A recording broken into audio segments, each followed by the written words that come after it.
Hey YouTube, Hester781.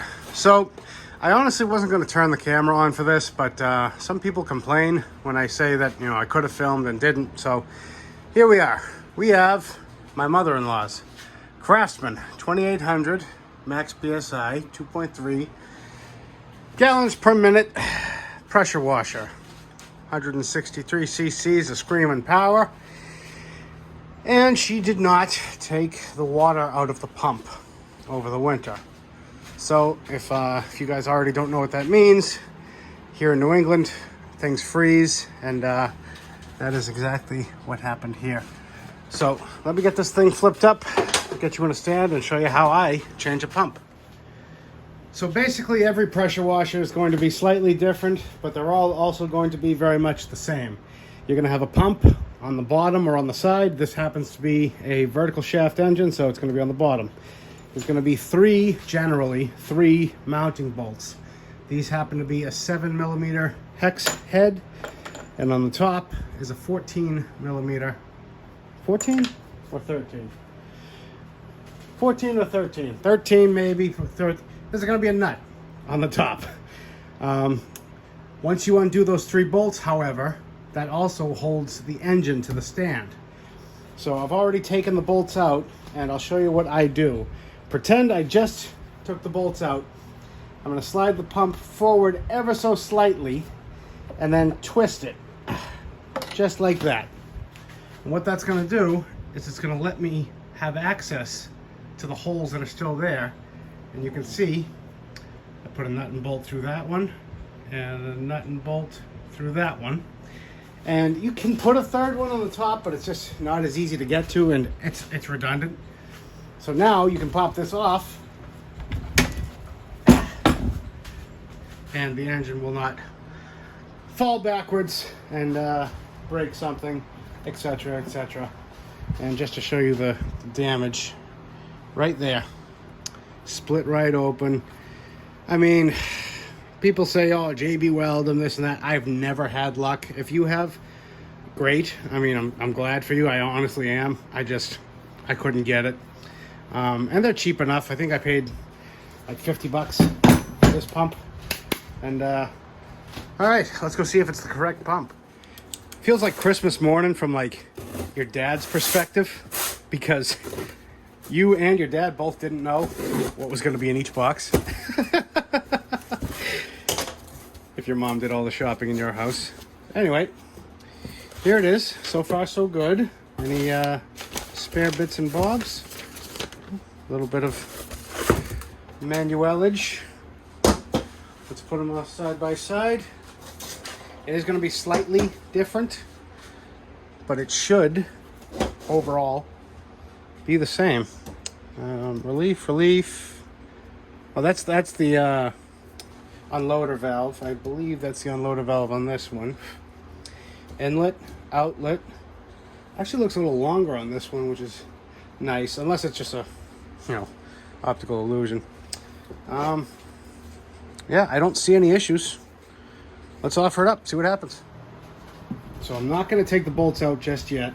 I am going to, however, position the engine so that the keyway is towards the top. Right there. Yeah, close enough. Perfect. And first thing I'm going to do is just offer it up into the holes and then give it a turn. See if it lines up. And we got one, we got two, and we got three. So, perfect. Looks like it's going to work. Now, first things first, make sure you didn't drop your little key out of the keyway. You'll find out real quick that whether you did or didn't. If you have any sneaking suspicion that you may replace this again in the future, love you, Mary. Put a little, do yourself a favor, put a little anti-seize on the pump, just a touch. That way you know it's going to come off again in the future if anything happens again. So now one of the added benefits of leaving out one convenient screw is that these are super long. So you should be able to fish it through the hole that's up there. Yep. Catch this nut. Get it snug, but don't go crazy, because you still need to take these ones off. So now what I'm going to do is sneak an open end wrench onto these nuts, spin them out from the top. A regular 1/2 inch will work. I just happen to also have a slim profile, and it's longer, and I'm doing this by myself, and you guys are in the way, so that's what I'm using. Now, because I put the bolts in from the top and the nuts on the bottom, I can spin this all the way out, and then that nut will should just drop right out. Bam. Just like that. Look how slick. On camera too. I thought this thing was gonna fight me and make me look like a liar. That's usually what the camera does to me. The comments will tell you I'm a liar. And then same thing for this side.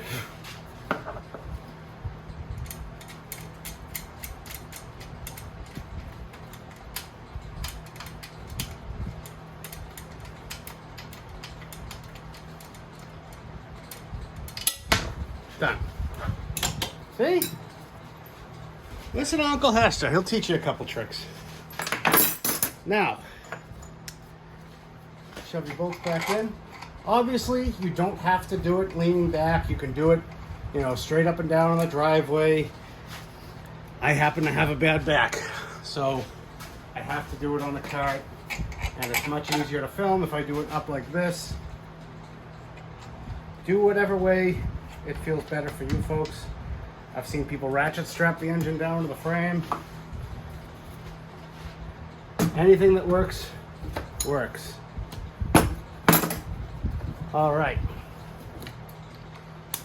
Tighten the hex bolts down to spec.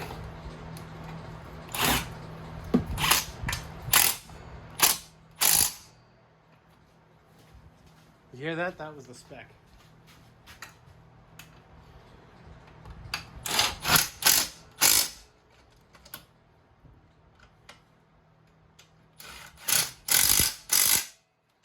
See, 2 blips with the gun is what you want.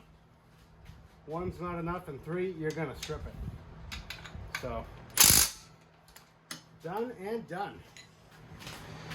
So as some sort of bonus content, I'm gonna add a quick disconnect kit from Amazon. I've had it kicking around, and this is pretty slick.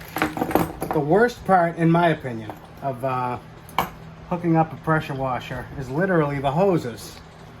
It just takes so much time. You're sitting there bent over, your neighbors are staring at you, and it's just not fun. So what I do, take a little bit of grease, because you're mixing different metals most of the time.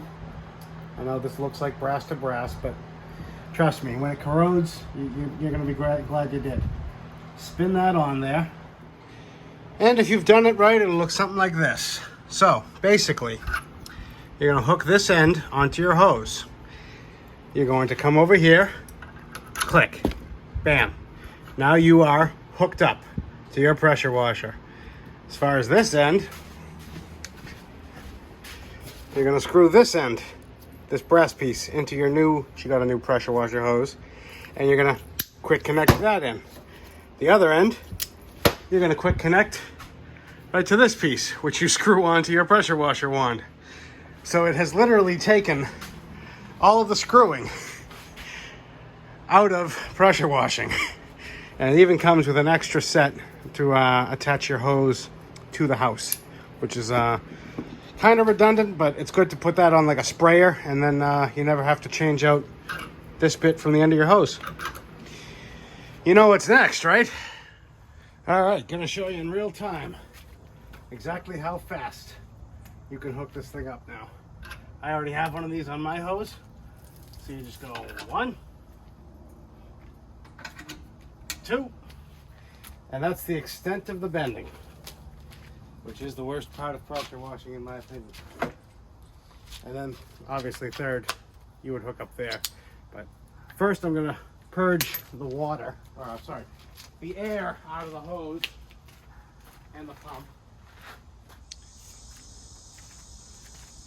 All right, switch is on. Holding the trigger in for the pressure relief. See how many pulls.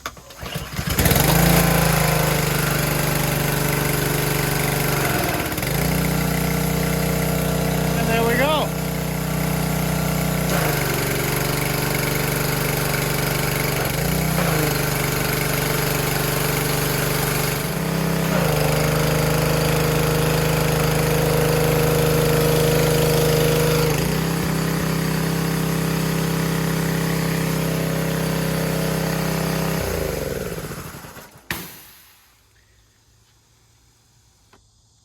Works perfect. Can't argue with that. So that wraps this one up, guys. Nice quick pump replacement, successful.